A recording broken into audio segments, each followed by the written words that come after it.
बिस्मिल्लाहिर्रहमानिर्रहीम। अस्सलाम वालेकुम नाज़रीन, प्रोग्राम में आपको खुशामदीद कहते हैं। और बात करेंगे जनाब सैफ़ुर रहमान नियाज़ी, जिसने तकरीबन जो है वो 6 लाख से ज़ायद आवाम को चूना लगाया।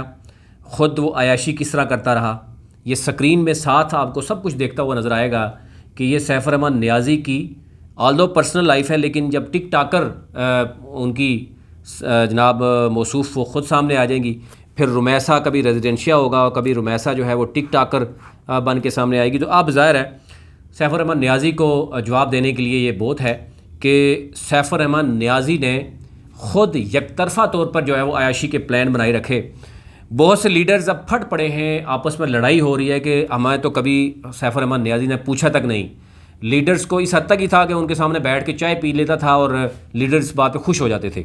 और इन्वेस्टर्स जो हैं वो 6 लाख हैं या 5 लाख हैं या 2 लाख हैं, उनको तो किसी भी खाते में कभी इन्वॉल्व ही नहीं किया गया।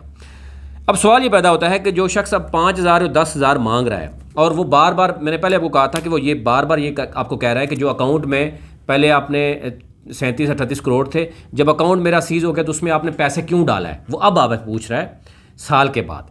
और आपको कहता है 5 अरब मेरा पड़ा हुआ है और 5 अरब आएगा तो मैं करूँगा। 6 लाख को 5 अरब पे तकसीम करें तो आपको पता चल जाएगा कि अमाउंट बनती कितनी है। यानी 100, 200, 400 जो आपको आ रहा है उससे आप अंदाज़ा कीजिए।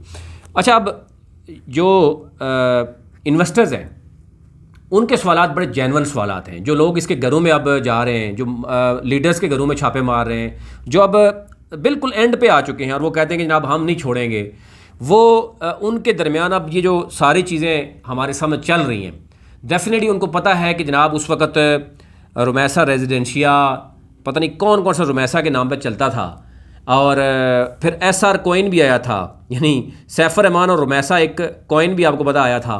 फिर डॉलर भी आने वाले थे, फिर एक एयरप्लेन भी आ रहा था। 1000 के करीब तो मलिक नवीद के मुताबिक जो है वो ATMs पड़े हुए थे। फिर बाहर बैरून मुल्क, अभी एक वीडियो आपने देखी है, लोगों ने चलाई भी है, मैं भी कोशिश करूँगा आपको चला के सुना दूँ कि जब सैफ़ुर रहमान नियाज़ी कहता है कि 28 ममालिक में मेरा बिज़नेस है, 28 ममालिक में। तो एक बंदा इनसे पूछ रहा है कि लोग पूछ रहे हैं सैफ़ुर रहमान नियाज़ी साहब कि जनाब अगर आप ना रहे, सैफ़ुर रहमान नियाज़ी ना रहा तो कंपनी कैसे चलेगी? तो वो कहते हैं कि जनाब हमारी तो 50 साल आपकी आने वाली नस्लें भी खाती रहेंगी। ये वही सैफ़ुर रहमान नियाज़ी है जो अब आपको ये कह रहा है कि आप तो मुझे मोहसिन पाकिस्तान कहते थे और उस वक्त हम आपको कहते थे कि ये गद्दार पाकिस्तान है, आप इसको मोहसिन पाकिस्तान कहते हैं। उससे बड़ा गद्दार शख्स क्या हो सकता है कि एक मुल्क में पहले से गुर्बत हो, यानी गरीब लोगों को इसने चूसा है।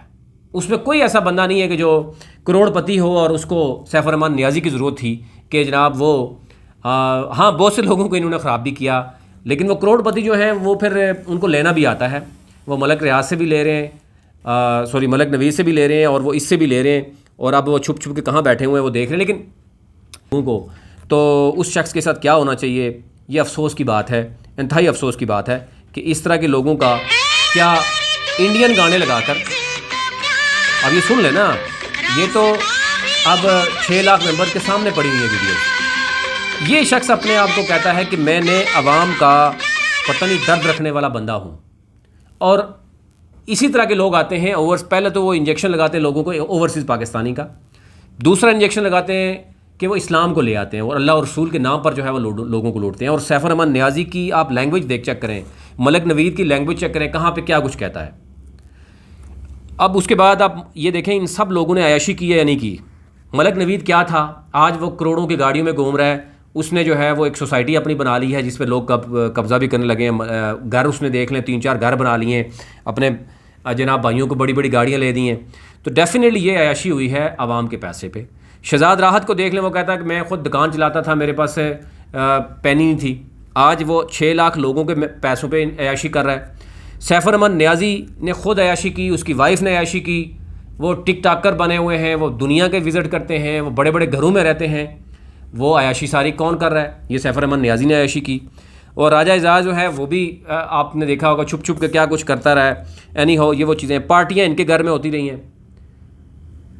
करोड़ों रुपए के इन्होंने जनाब KPL और B4U शर्ट पे ख़रीदा। आप मुझे बताएं कि क्या 6 लाख मेंबर से पूछा गया था कि हम कश्मीर प्रीमियर लीग पे हम पैसा लगा रहे हैं, SR जनाब बहुत बड़ा फाइनेंस आ रहा है और वहाँ पे 5-6 करोड़ रुपया वहाँ पे लगा दिया सिर्फ इस नशे में। लोगों ने इसको कहा कि सैफर रहमान नियाज़ी साहब आप वज़ीर-ए-आज़म के साथ बैठेंगे, और कश्मीर के वज़ीर-ए-आज़म को तो एक MNA जो है वो करता है, और कश्मीर कमेटी के जनाब शहरियार अफरीदी के साथ बैठने पे, शायद अफरीदी के साथ दूर से सलाम करने पे जनाब ने 5-6 करोड़ आवाम का झोंक दिया। ये अयाशी नहीं है क्या? फिर स्पॉन्सर के नाम पर मैंने आपको पहले भी लेटर दिखाए थे, वो एक UK कौंसल बिज़नेस था इस्लामाबाद में, सरीना में उनका जो फंक्शन था, मैंने आपको पहले डॉक्यूमेंट्स भी दिखाए थे कि 3 मिलियन का डील हुई थी कि हम आपको जनाब वो देंगे, अवार्ड देंगे। कराची में एक इसी तरह होटल में होता है, जब आप स्पॉन्सर करें, आज अगर हम स्पॉन्सर करें तो आपको हर तरह के अवार्ड मिलेंगे। आपको तो प्रेसिडेंशियल अवार्ड भी दिलवा देंगे जनाब। जरदारी दौर में 80 लाख का वो उसका भी रेट था, तो ये तो कोई बड़ी बात नहीं है। आपको जनाब मोहसिन पाकिस्तान का अवार्ड चाहिए था तो वो भी आपको ले देते हैं। ये लोग तो किसी जगह भी पहुंचा देते हैं आपको, लेकिन मोहसिन पाकिस्तान और मोहसिन गद्दार जो होता है उसमें बड़ा फ़र्क होता है। आज वो आप चीख के सैफर रहमान नियाज़ी कहता है कि आप लोग मुझे क्यों कहते थे मोहसिन पाकिस्तान, आप लोग मुझे क्यों इश्क करते थे, मोहब्बत करते थे। आज आप मुझसे मोहब्बत, डेफिनेटली वो इश्क और मोहब्बत आपसे नहीं थी, वो पैसे के साथ थी। जो आपको इश्क मोहब्बत पैसे के साथ थी, आपकी फैमिली को थी। और अगर आप इतने ही मिटे हुए होते तो आपको ये टिक टाकर की ज़रूरत नहीं थी, वहाँ पर जाके इतने उड़ाने की ज़रूरत नहीं थी, दुनिया को दिखाने की ज़रूरत नहीं थी। मिनिस्टर के साथ मिलने के लिए आपने करोड़ों रुपए लगा दिए लोगों को खाने खिलाने के नाम पर, और फिर आप ये सारे करके आप एंड में आप 5-5 हज़ार रुपये मांगेंगे। आज भी मैं कह रहा हूँ, मैं पहले भी कहता रहा हूँ कि जो 5 अरब, अगर 5.5 अरब जो B4U के अकाउंट सीज़ हुए हैं वो नैब के पास हैं, और नैब ने एक पैनी इनको वापस नहीं करनी। वो गैर कानूनी तरीके से पैसा इकट्ठा किया गया है, और गैर कानूनी तरीके से पैसा इकट्ठा किया गया, नैब वापस नहीं करती। इसलिए एक पैनी भी अभी सैफर रहमान नियाज़ी को आप ना दीजिए, बल्कि जो चीज़ें हैं वो वापस लीजिए इससे। अभी इसकी सारी चीज़ों पर कब्ज़े लोग ही करेंगे। उसकी रीज़न है कि ये आपको बहाना बनाता है कि मेरे पास जो है वो मेरा ID कार्ड जो है ब्लॉक है, तो मैं कोई चीज़ ख़रीद फ़रोख्त नहीं कर सकता। कब्ज़ा तो आप ले सकते हैं ना। कुछ लीडर ने कब्ज़ा भी लिया इससे जाके, और उन्होंने कहा जी हम अपने लोगों को जो भी है मैनेज करेंगे। फिर वो ब्रेवो स्टोर कहाँ गया, वो रिवॉल्ट बाइक कहाँ गया, फिर तो रुमैसा रेजिडेंशिया था, और पता नहीं कौन कौन से बड़े बड़े जनाब आपके प्रोजेक्ट्स थे जो मलिक नवीद चीख के बताता था। इसकी सारी ऑडियो वीडियो पुरानी निकालें, ज़रा इसके सामने रखें और इसको बंद कमरे में ले जाएं, इसका सॉफ्टवेयर भी तब्दील करें। जब तक शेख शामी का सॉफ्टवेयर तब्दील हुआ लगता है ना आपको, वो अब सच बोलना शुरू हो गया। वो कह रहा है कि मैं पिछले हफ्ते सोया नहीं हूँ। उसके अंदर दर्द नज़र आ रहा है कि उसे पता है कि मैंने फ्रॉड किया हुआ, लोगों से पैसे लेके दिए हुए। उसको ये पता है कि एक शख्स जिसने तकरीबन 3 करोड़ रुपया, वो गिलगित बल्तिस्तान का था, 12 को में उसने हार्ट अटैक उसको हो गया। उसको पता है कि गिलगित बल्तिस्तान के कई लोग उसके घर में आके बैठ जाते हैं, क्योंकि ज़ाहिर है उसके अजीज़ो कारब थे, उन्होंने पैसा उठा के इसको दिया हुआ था, तो उसको हार्ट अटैक नहीं था और क्या होना था। अब शेख शामी भी रो रहा है कि जनाब वो इसका बहुत अच्छा दोस्त था, उसने इसके कहने पे पैसा लगाया था। बिल्कुल शेख शामी ठीक कह रहा है कि अब वो बुरी तरह से फंस चुका है, और शेख शामी नहीं चाहता था कि उसको पैसे दें। कभी वो 30 लाख सैफर रहमान को दे रहा है, कभी 10 लाख दे रहा है, कभी 5-10 हज़ार रुपये। ब्लैकमेलिंग अब सैफर रहमान ने शुरू कर दी है। अब लोगों को भी ब्लैकमेल कर रहा है कि आपने जनाब, अब अंदाज़ा कीजिए, मेरी खुद कई लोगों से बात हुई है जिन्होंने 1-1, 2-2 लाख दिया। मैंने कहा क्या वाकई 1 लाख रुपये देने वाले लोगों को 40-50 लाख मिला है? जो सैफर रहमान नियाज़ी सरेआम आके झूठ बोल रहा है कि जनाब जिन लोगों ने 1 लाख दिया था, मैंने 2 सालों में 3 सालों में मैंने उनको 12-14 लाख, फिर उन्होंने उसके ऊपर नेटवर्किंग करके 50 लाख ले लिया। तो उनको 1 लाख देने में क्या मसला है, 5,000 देने में क्या मसला है? लेकिन गुज़िश्ता जो 1.5 साल से ऊपर लोग जा रहे हैं ना, गुज़िश्ता 1.5 साल, क्योंकि 1 साल तो हो गया, नवंबर से बैंक अकाउंट सीज है, उससे 6 महीने पहले तक जिन लोगों ने पैसे दिए हैं वो बुरी तरह से फंस चुके हैं। यानी गुज़िश्ता 1.5 साल में, 2 सालों में जिन लोगों ने पैसा दिया है, वो 2 लाख हैं, वो 3 लाख हैं, वो 4 लाख हैं, वो बुरी तरह से पिस गए हैं। जो शुरू वाले लोग हैं, ज़ाहिर है उन्होंने करोड़ों रुपये कमाए हैं। वो तो सैफर रहमान नियाज़ी ठीक कहता है, क्योंकि पिरामिड स्कीम थी, डबल शाह वाला गेम था, पैसे की रेल फेल थी, तो ये ऐसा होना था। लेकिन सैफर रहमान नियाज़ी अभी तक ये नहीं बता रहा, आप लोगों को सच नहीं बता रहा कि ये सारी गेम यही थी, पैसे का मामला था और उसी को रोटेशन थी, कोई और मामला नहीं है, कोई प्रॉफिट कहीं से नहीं आ रहा था। और अगर प्रॉफिट आ रहा होता तो यकदम प्रॉफिट कैसे रुक गया? अब ऐसा नहीं है कि रिवॉल्ट बाइक का पैसा भी जो है ना वो ऑटोमेटिक जनाब उस अकाउंट में आ रहा है जो नैब ने सीज़ किए हुए हैं। ब्रेवो स्टोर का भी उधर आ रहा है, और मैसा क्या नाम था जी उसका, कोई बहुत बड़ी सोसाइटी थी, उसका भी आ रहा था। कंस्ट्रक्शन कंपनीज थी, पता नहीं कि 28 कंपनियाँ तो वो हैं जो SCCP ने पकड़ी हैं। फिर 14 ममालिक में इनके बिजनेस थे, 28 ऑफिस थे। सैफर रहमान नियाज़ी तो मतलब एक इंटरनेशनल बहुत बड़ा बिजनेसमैन था, तो वो बड़ा बिजनेसमैन 5,000 10,000 रुपये क्या आ गया? और वो अयाशी क्या करता रहा है? कुछ चीज़ें तो आपको पता ही हैं, पार्टियां कहाँ चलती रही हैं और क्या कुछ होता रहा। तो ये सारी चीज़ें अब जो नेटवर्कर है वो समझ गया है कि भाई ये इसने हमें चूना लगा दिया है। अब मलक नवीद अपनी जगह पर तो उसको पता है कि मुझे अभी लित्तर ही पढ़ेंगे, जो पहले भी पढ़ते रहे यार, अब दोबारा पढ़ेंगे और मैं कैसे जनाब मैनेज करूं। वो अभी तक इसी गेम में है कि किसी तरीके से करूं। केपीके से लेके अब वो चीफ अपलाइनर बना हुआ है और अब सारे लोगों ने उसको गिराव कर लिया। बहुत से लोगों को पता है कि जनाब उनके ठिकाना कहाँ है वो, लेकिन अपने घर में भी रहते नहीं हैं। वो एक अरसलान था जो लोगों को घर सेल करवाया करता था और लोगों को अल्लाह का वास्ता देते थे ये लोग। यानी आप अंदाज़ा करें कि बाकी क्या बचता है कि आप दीन को भी यहाँ पे बेच देते हैं, अल्लाह और रसूल के नाम पर आप लोगों को इस किस्म ले आते हैं। और आप अंदाज़ा करें वो कौन सा बिज़नेस है जिसमें आप लोगों को कायल करें कि जनाब आप इस तरह करें, अपना प्लाट बेच दें, अपनी गाड़ी बेच दें, अपना घर बेच दें, इधर इन्वेस्ट करें और यहाँ पर अयाशी करें। आप अंदाज़ा करें ना, ये कौन सा काम है।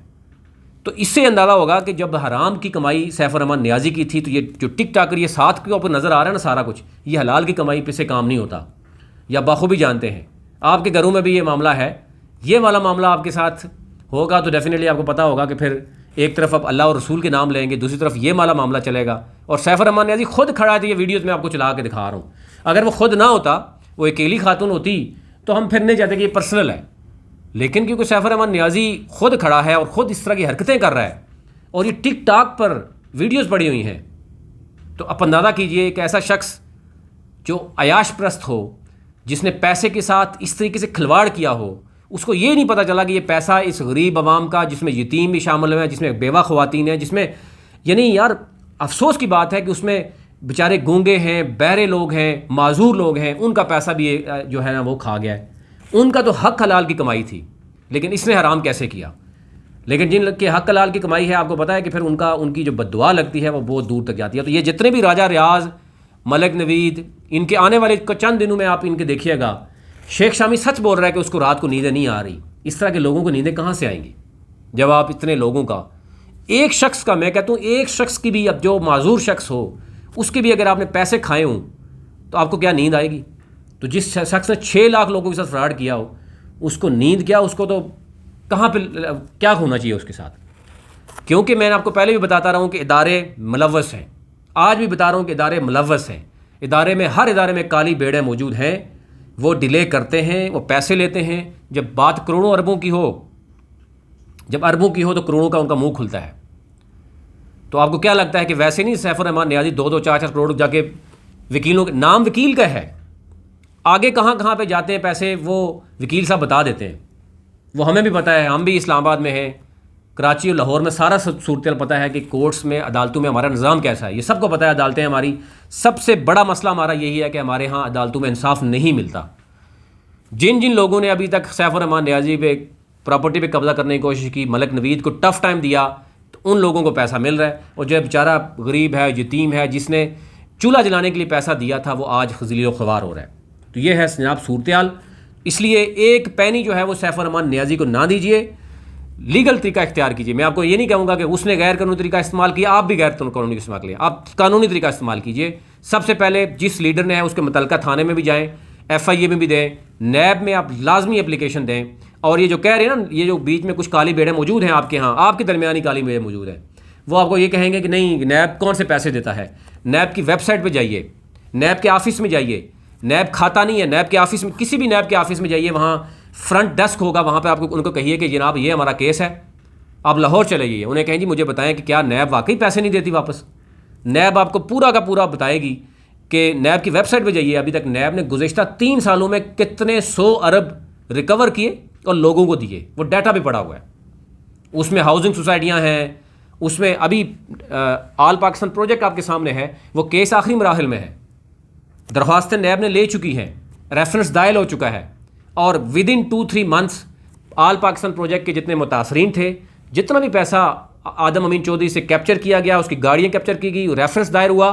यही सूरत आप देख लें कि ये जो रेफरेंस दायर होगा, जब तमाम मेंबर 6 लाख मेंबर नैब में जाएगा, उसमें ये मलक नवीद, शेख शामी, ये सारे लोग, क्योंकि ये सैफ रहमान नियाज़ी इन्हीं का नाम देगा, क्योंकि इसने पैसा तो इन्हीं को दिया है, गाड़ियाँ इन्हीं के पास हैं, वो पैसा कहीं बिजनेस में इन्वॉल्व नहीं हो, पैसा अयाशी में खर्च हुआ और इन लोगों के पास गया, और कहीं पैसा नहीं गया। कोई बड़े बिजनेस नहीं है, यही ये बिजनेस आपको नज़र आते हैं, बाकी सारा अयाशी में खर्च हो गया। तो आप अंदाज़ा कीजिए कि ये जो फ्रॉड है मज़ीद फ्रॉड पर फ्रॉड होता जा रहा है। कंपनी बंद कर दी जनाब, पहले तो B4U बंद हो गई, फिर SR बंद हो गई, ज़ीरो से शुरू करें जी, वेबसाइट ज़ीरो करें। वेबसाइट इसलिए डाउन है कि मैंने आपको बताया कि इन्होंने वहाँ पर कोर्ट में ये कहना है कि हमने सब कुछ बंद कर दिया सर, हम सब कुछ बंद कर दिया और नैब के पास चंद 100 एप्लीकेशन आई हुई है, हम उनको डील कर लेंगे, आप हमें सब टाइम देते हैं। दूसरा ऑप्शन है कि सैफ रहमान नियाज़ी को पता है अब कि गिरफ्तारी करके मैं पैसा कैसे हड़प करूं और ये मामलात हैं, और अब वो किसको कर रहा है, ब्लैकमेल। पहले तो लीडर्स को ब्लैकमेल किया, अब उसके चंद हवारी जो है वो उनको इन्वेस्ट किसको कर रहे हैं भला, वो जो बेचारे इन्वेस्टर्स हैं जिसने लाख रुपया दिया या 2 लाख दिया या 50 लाख दिया, उनको कहते हैं कि जनाब नैब आपसे पूछेगी आपके पास पैसा कहाँ से आया था। यानी उनको ब्लैकमेल कर रहे हैं कि जनाब आप नैब के पास ना जाएं, नैब आपसे पूछेगी आपने 50 लाख कहाँ से लाया था। ये नैब नहीं पूछती, ये बड़ी मैं गारंटी से कहता हूँ, नैब आपसे ये नहीं पूछेगी 50 लाख आपने कहाँ से लाया। नैब आपसे सबूत मांगेगी कि 50 लाख आपने इसके अकाउंट में डाला, कितने आपने पैसे ले लिए, कितने आपके रिमेनिंग है, आपने अपने ID कार्ड लगाना है, अपना सबूत देना है कि जनाब ये दें। नैब का काम तो इस फराडिये से पूछना था जिसे नहीं पूछ सकी। अभी तक तमाम इदारों के, मैं काली भेड़ों के हवाले से मैं बार बार कहता रहा हूँ, काली भेड़ों की वजह से ये शख्स यहाँ तक पहुँचा है। अदरवाइज़ ये जो गुज़िश्ता 1 साल जब से इसके अकाउंट सीज़ हुए हैं उसके बाद इसको गिरफ्तार होना चाहिए था। ये सारी इदारों के साथ साजबाज और बड़े बड़े वकील हैं।